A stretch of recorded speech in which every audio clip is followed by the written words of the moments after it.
+2 board exam 2024 तो February 16 तारीख रु +2 बोर्ड एग्जाम आरंभ होइछि।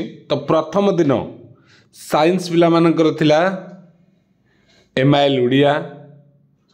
तो आज द्वितीय दिन रे 17 फेब्रुआरी रही आर्ट्स एवं कॉमर्स पिला मानकर एग्जाम। तो प्रथम दिन जो 16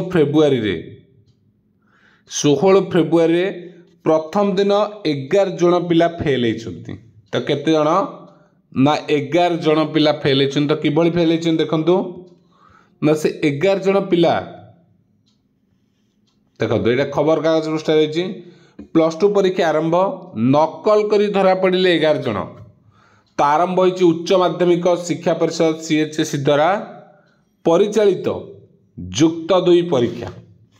प्रथम दिन में विज्ञान विभाग बा साइंस स्ट्रीम छात्र छात्री मातृभाषा परीक्षा देइछन्ति। तो आज मातृभाषा रे नकल करी 11 जन परीक्षार्थी धरा पड़िछन्ति।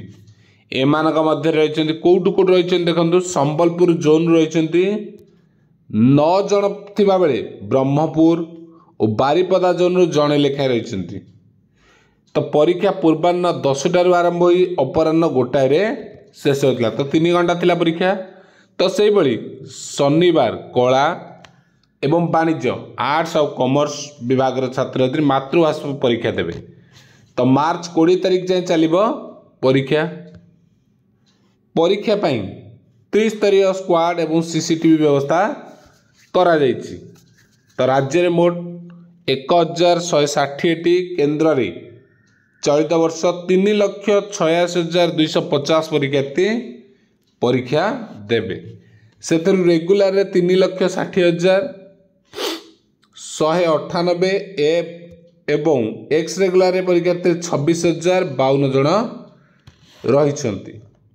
तो CCTV व्यवस्था मध्य कराई त्रिस्तरीय स्क्वाड मध्य कराई। ता बाद भी पिला मानक मध्य 11 जन नकल करी धरा पड़ी। तो ये थिला अपडेट। Thank you.